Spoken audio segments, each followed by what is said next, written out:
तो वो बोल रही है आपकी स्क्रीन पे ये आ रहा होगा नेटबीन का, आ रहा है, इसको आपने क्लिक करना है नेटबीन। क्या करा? अच्छा ओपन करा है। हाँ बस ये आ गया, ठीक है, नेटबीन कि मेरा फर्स्ट पेज है जो मेरा होम पेज है। फाइल पे आए हम, यहाँ पर न्यू प्रोजेक्ट करेंगे। क्या करेंगे? New project. न्यू प्रोजेक्ट में जावा ऐसी ही रहेगी, जावा एप्लीकेशन भी ऐसी ही रहेगी, इसको कुछ नहीं करना है। यहाँ नेक्स्ट का बटन प्रेस करा, यहाँ पर आपसे ये पूछेगा कि आपकी जावा एप्लीकेशन का नाम क्या है। बाय डिफॉल्ट मैंने यही रहने दिया, जावा एप्लीकेशन 1, पहला लेक्चर है।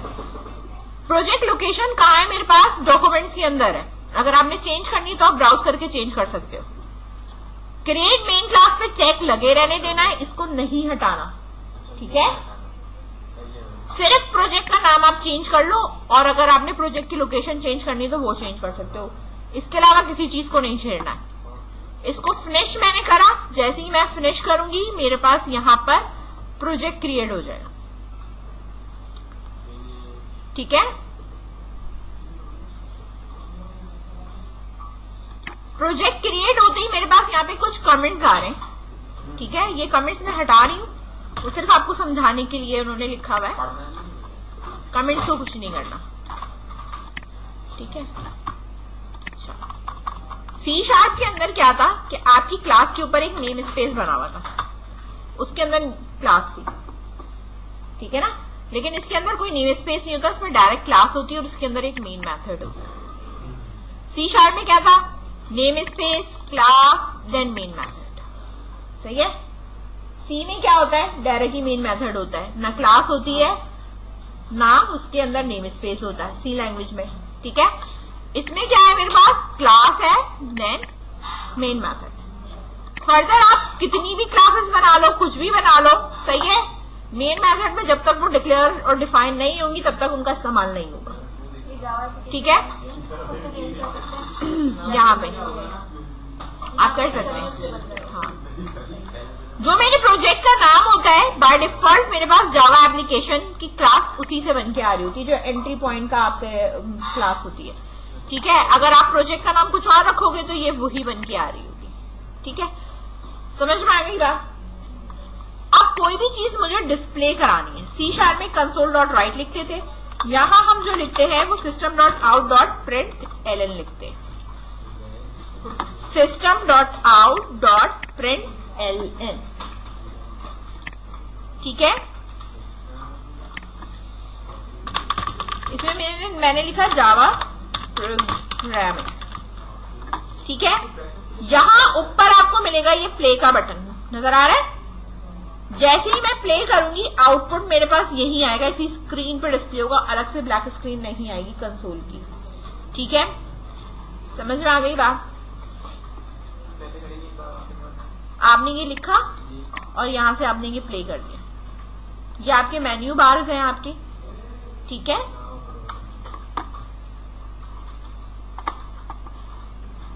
ये डिजाइन और आपका वो होता है कोड व्यू होता है आपका, ठीक है।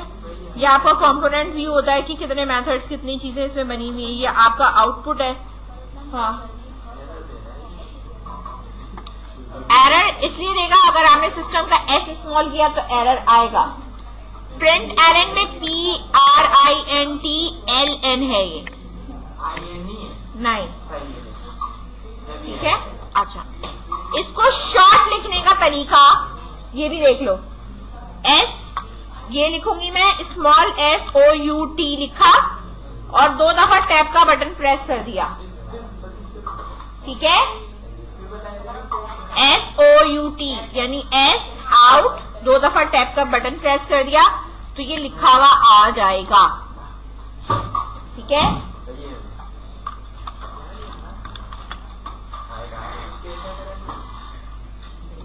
स्टेटमेंट प्रिंट कर दी मैंने। वेरिएबल लेना है मैंने इंटीजर, सही है। A is equal to 12, integer B is equal to, ठीक है, 34। अगर आपने इसका सम आउट करना है तो आपने यहाँ पे लिखा है S आउट और मैंने यहाँ लिखा द सम ऑफ ठीक है, अब नंबर डिस्प्ले कराना है तो प्लस करूंगी मैं, यहाँ पे लिखूंगी ए, ठीक है, फिर इन्वर्टेड कॉमा और इसमें लिखा मैंने एंड और फिर मैंने यहाँ लिखा प्लस बी और प्लस इन्वर्टेड कॉमा इस कॉलन और अब सम कराना है तो ब्रैकेट में ए प्लस बी। जहां जहां मुझे ब्रेक करके कॉन्केटिनेट कराना है आप वैसे कॉन्केटिनेट करा सकते हो, सही है ना? हाँ, अब ये मेरे पास प्ले करा मैंने, द सम ऑफ किसकी वैल्यू थी 12 है एंड बी है जो बी की वैल्यू है, फिर इज आया लिखा हुआ कॉलन आया, फिर इसका सम अप आ गया।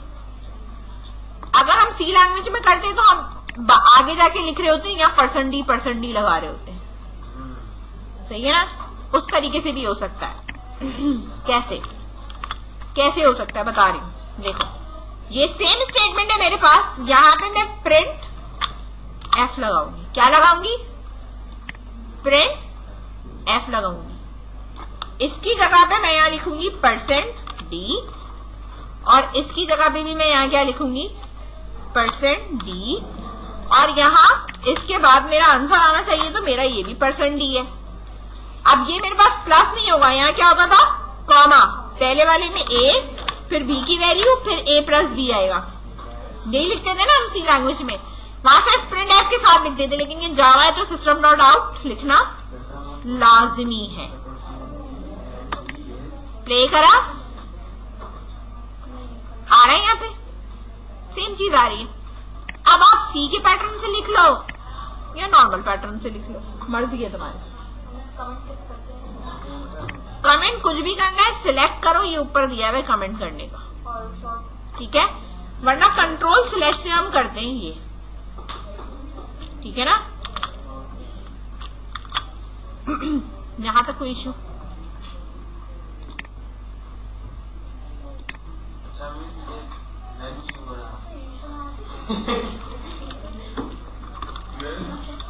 स्लैश एंड लगाऊंगी तो देखो न्यू लाइन आएगी, ठीक है, लाइन चेंज हो जाएगी। मैंने ये काम जो है वो डायरेक्टली आपको ये करके बता दिया कि आप इस तरीके से इसको कर सकते हो, ठीक है। स्ट्रिंग लोगे तो आप इन्वर्टेड कॉमास में लोगे, ठीक है, लेकिन मैंने अभी तक आपको ये नहीं बताया कि भाई ये तो हार्ड कोडेड है, हमने यूजर से तो लिया नहीं है, ठीक है। यूजर से जब हम इनपुट ले रहे होते हैं तो इसके लिए सी शार्प के अंदर हम directly console dot right line ले लेते थे, लेकिन इसके अंदर डायरेक्टली जो है वो पॉसिबल नहीं है यूजर से इनपुट लेना, उसके लिए हमें स्कैनर की क्लास यूज करनी पड़ती है, ठीक है। तो स्कैनर की क्लास यूज करने के लिए मैं यहाँ पे बना सकती हूँ इस तरह, यहाँ स्कैनर, ठीक है, और स्कैनर जैसे ही मैं लिखूंगी मेरे पास इस तरीके से बकौल आपके बल्ब जल जाएगा, ठीक है। तो इस बल्ब पे जब आप क्लिक करेंगे तो आपको ये कहेगा कि आप इंपोर्ट कर लो लाइब्रेरी को। मैंने इंपोर्ट करा, मेरे पास यहाँ Java util dot scanner import हो गया, ठीक है। sc is equals to new object, जिस तरह बनाते हैं। अच्छा, ये दरअसल जो ऑब्जेक्ट बन रहा है ना वो पैरामीटराइज्ड है, यानी कंस्ट्रक्टर वाला है, ठीक है। स्कैनर की क्लास से कंस्ट्रक्टर भी साथ में कॉल हो रहा है। तो स्कैनर में वो आपसे ये पूछ रहा होता है कि आप स्कैनर किस लिए बना रहे हो, सिस्टम डॉट यारा इंटेलिजेंस आ रहा है ना, मुझे इनपुट स्ट्रीम के लिए चाहिए तो मैं यहाँ इन बनाऊंगी, अगर आउटपुट स्ट्रीम के लिए चाहिए तो मैं क्या बनाऊंगी, आउट लिखूंगी, ठीक है। तो इसी तरीके से मेरे पास यहाँ पे मौजूद है, मैंने कहा मुझे इनपुट लेना है इसलिए मैं यहाँ क्या यूज कर रही हूँ, इन यूज कर, ठीक है। ये बात समझ में आ गई, स्कैनर बन गया मेरे पास। स्कैनर बनाने के बाद मुझे अपने इसमें स्कैनर का इस्तेमाल करना है, ठीक है। तो यहाँ पे जो मेरा ये काम हुआ हुआ है, इसके नीचे मैंने दो वेरिएबल बनाए, इंटीजर n1, n2 ले सकते हैं ना एक लाइन में, ठीक है। इसी तरह s आउट करा और मैंने यहाँ लिखा एंटर फर्स्ट वैल्यू, ठीक है। और इसको स्टोर किसमें करना है, n1 में। तो n1 is equal to scanner sca dot value, मेरी डेटा टाइप क्या है मेरे पास, इंटीजर है, तो मैं क्या यूज करूंगी यहाँ नेक्स्ट, ठीक है। सेम चीज कॉपी करी आपने, और यहां पर N2 कर दिया, और इसको मैंने यहां पे क्या कर दिया, सेकेंड। ठीक है,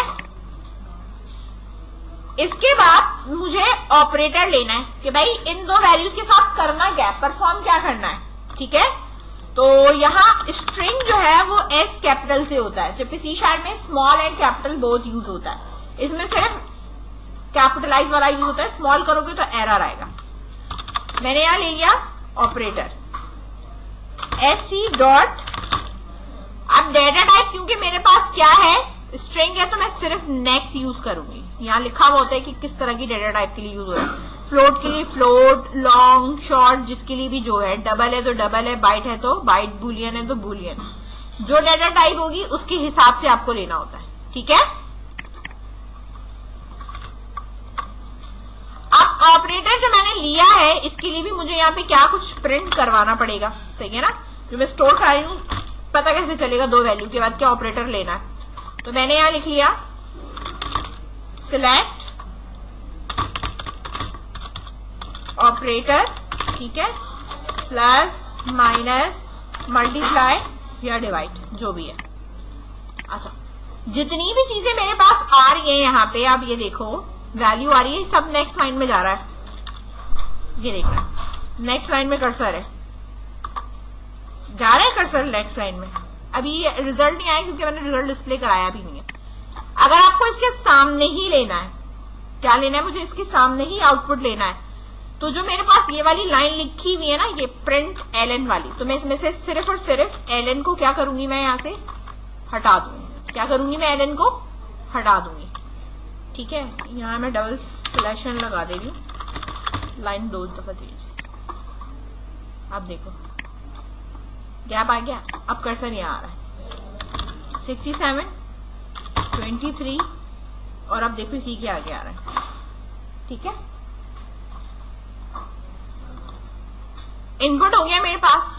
अब इनके ऊपर बेटा कैलकुलेशन करने के लिए जाहिर सी बात है, यहां आप डिसीजन मेकिंग है कि ऑपरेटर मेरे पास सिलेक्ट किया हुआ है। ठीक है, एक ही चीज की वैल्यू को चेक करना होता है तो हम स्विच केस यूज करते हैं, इफ नहीं लगाएंगे। ठीक है, इफ भी लगा सकते हैं, लेकिन इसको आप बेटर क्या है, किससे कर लो, स्विच केस से कर लो। ठीक है,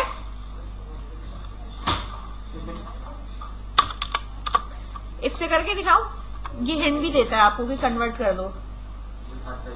ठीक है, इफ से करोगे तो इस तरह करोगे। ठीक है, बार बार तुम्हें ये लिखना पड़ेगा। ओपी ऑपरेटर स्ट्रिंग मैच करें तो यहां मैं इक्वल्स लिखूंगी, ये बता दूं।